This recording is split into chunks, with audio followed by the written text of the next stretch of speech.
Either intentionally for his own benefit or just as an unhappy accident. Since some of Cartman's acts can be extreme, we're adding a mature tag just to be safe. Also, if you haven't been keeping up with South Park, expect spoilers ahead. Sorry, my son has Tourette syndrome. Number 10. He made crack baby videos. Why do you have a video camera? I'm volunteering, Cal! The thought of Cartman doing volunteer work at the hospital sounds suspicious, and that's because it is. Turns out he and a few classmates are filming videos of crack babies fighting over a ball of cocaine, posting a huge profit, and planning to make a deal with EA Sports to have this so-called sport licensed. In our deal with EA Sports, we are giving them the right to use images of the crack babies and their names, but we aren't paying the crack babies. They can't make money. It's against the rules. He rigs the system so that he makes all the money, while his infant slaves don't take home a dime. He'll even try to recruit more players by offering crack to pregnant mothers. And what's even more shocking, Kyle actually goes along with all of this. In the end, however, Cartman gets flim-flammed out of his business by EA Sports, and is left rightfully penniless. Well, boys, this has been real educational and all, but now let's part with that old EA Sports saying. Get them out of my building. Number 9. He drank Kenny's ashes. What the hell is this? Chocolate milk mix? Stan, Kyle, and Cartman try to find a ticket stub for a candy shopping spree. All right. 1184. Thank you. Fills the urn with kitty litter. Cartman is naturally shocked and outraged until he gets hit on the head and starts having visions that lead the boys to the coveted prize.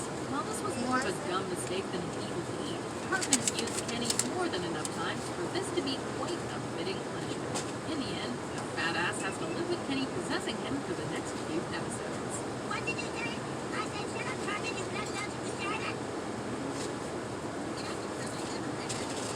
Number 8. It's not potholes we need to worry about. Content. Thank you. Hates more than the You Jews too. are hippies.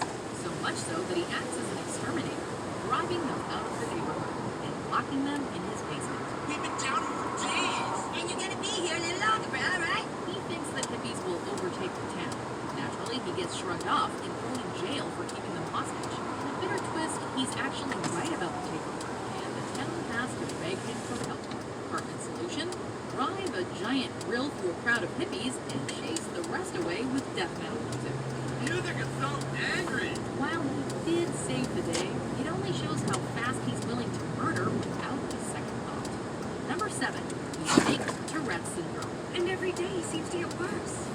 Lizzie, oh, Lizzie. God, oh, shit. When Cartman learns about Tourette syndrome, Rat syndrome. he thinks he's found a golden ticket. He starts claiming to have Tourette's so that he can shout all the obscenities he wants, and he only gets sympathetic praises for it, while Kyle gets grief for actually calling it out. It's all a big game for Cartman, and he plans to go all out on national television. Finally, my wish of going public in my deal has been done. However, after going so long without a filter, he starts blurting out embarrassing and personal secrets about himself, and gets back out of the show bed. He learns too little too late about the troubles of faking a disorder, as well as the benefit of having a filter. But lucky for him, Kyle inadvertently saves his life. I asked God to send someone coming, and you came, Cal. I love you, man. Number 6. He debated having Kenny killed for his PSP. You have reached level 60. Kenny has just bought the Sony PSP Cartman craves, but he's so invested in it, he gets hit by a truck. He leaves Cartman the PSP in his will, but Kenny is in a vegetative state, meaning that until he actually dies, no PSP for Cartman. Desperate to claim the gaming system, Cartman goes over everyone's heads to have them unplug Kenny. Stan and Kyle stand in his way. Kenny told me this one time that he wouldn't want to be kept alive by feeding too. Sadly, this Carrie Shivo-inspired debate ends in Cartman's favor. They pull the plug and Kenny passes on again. But while Cartman does get his way, they have inadvertently done Kenny a favor. This bittersweet ending